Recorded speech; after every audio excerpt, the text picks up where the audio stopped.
Hey everyone, welcome back. Thank you for joining me for another live episode of Wealth Tips with Dr. Mark. Here I like to try and give you useful bits of advice on taking your small early stage startup type business and turning it into a big profitable powerhouse. Today I want to kind of continue on some of the things we've been talking about before, and I want to talk about facts versus fiction. So our topic for today is facts versus fiction. Did you know all of the particular things about your business? Do you know how profitable you are? Do you know how much money each of your customers contributes toward your profit? How much all your expenses are? There are lots and lots and lots of facts that we need to know in order to have a successful business. Today, though, I want to talk about some of the things that you think you know, which may not be accurate. So that's facts versus fiction. Now, if you're in an early stage startup, you probably have a really good idea about your business model. You're like, we're going to do this, and this is how we're going to make money, and that's going to lead to this. But in most of those early stage startups, you haven't actually tested it. So you're not sure if this is true, if this is actually going to work the way that you think is going to work. So I put this in the fiction category. This is your educated guess. Now in a big corporation, they know. They have a really good idea of the way things work. But in an early stage startup like you do not know. You have an idea, you have a hypothesis about your business model. What about the market size? I love it when I get a business plan from someone on their proposed startup and their sales go like this and they go, boom, hockey stick. That shows me you have no idea what you're talking about. And it shows me that you're probably going out of business because you have fantasy fiction and not reality facts. Also, what about your customers? Who are they? Where are they? What are they looking for? How much are they willing to pay for it?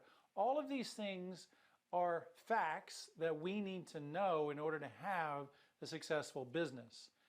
So I want you to be thinking about the things that you think you know, and let's figure out ways to turn that into actual concrete evidence to support your hypothesis. With a large company, with their customer, when they're developing a new product, they go out and they say, okay, what are their needs? What do they want? Then they go, okay, well, what are all the features that they want to see in this new product that we're developing? And then they develop a marketing requirements document that lists and spells everything out. And then they'll actually build additional things on that. They may actually come up with a whole marketing campaign before they ever even launch the product. They've got all of this stuff planned out ahead of time. And they might even do focus groups on the kinds of things and the way to pitch it and all of these little details. A lot of small business people make the mistake of thinking that they need to emulate that large company's process. You do not, you cannot. You do not have the money, you do not have the resources to emulate that large company. Their process works because their market, their products, their infrastructure is different than yours. Your process, the most successful way for you to succeed, is I want you to go find a single customer or a very, very small group of customers. You go talk to them, you develop your product for them. It's not going to be this full, massive thing with all of the features and all the bells and whistles because you can't afford to build that. So you build something for them, for that small group, and then you build on it and you iterate and iterate and iterate until you become that big company. In the beginning, though, you cannot. You cannot satisfy everyone. Who's your ideal customer? Who is this mythical thing that we're looking for, this mythical person that we're looking for? I want your ideal customer, they have a problem. Not necessarily a drinking problem like this, but they have a problem. The next part, they have to understand that they have a problem. If you go into a bank and they've got a line out the door and you walk inside and say, hey, I've got a solution for your problem. And they say, what problem? That's not your ideal customer. That's not somebody you're going to be able to make a sale to at this stage. So we need a customer that has a problem. We need them to understand that they have a problem. Now, even better, I want them to be searching for a solution because it's obviously painful enough for them that they're actively searching for a solution. Next, I want it to be painful. This has to be something that's an important enough priority for them that they're willing to do something about it. And then the last part, can they pay you? There are lots and lots and lots of people that would love your product for free or love your service for free. That doesn't help you stay in business. That puts you out of business really quickly. And that's one of the problems that a lot of small businesses have is you think if I provide my service for free for these people, I'll get the exposure and it'll work and I'll magically become successful. Many times you don't, and many times you won't.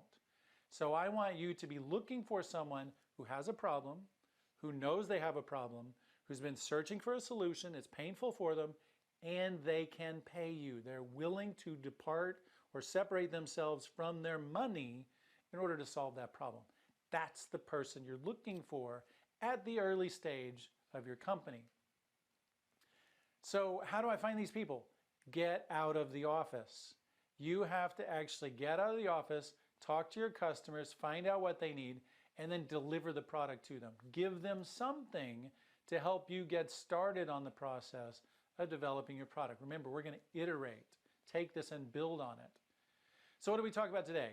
Develop your product for the few, not the many. If you tell me your customer base is everyone, that's a really, really big warning flag for you and your success. Don't do that. The more successful strategy is to find a few people that have a problem and will pay you for that problem. From them, you develop data, you build facts about them, and then you iterate and build better and better and better products and services based off of that information that you learned. Because now we're not dealing with fiction. We're not dealing with, well, I think they want this. We're dealing with, they want this and they paid me for this. And that's the important difference. You have to find people that will pay you for your product and service so that you can build and make it better. Thank you very much for joining me. I am Dr. Mark Lane, and again, this is Wealth Tips. I'm trying to help you take your small business and grow your success. I'll see you next time.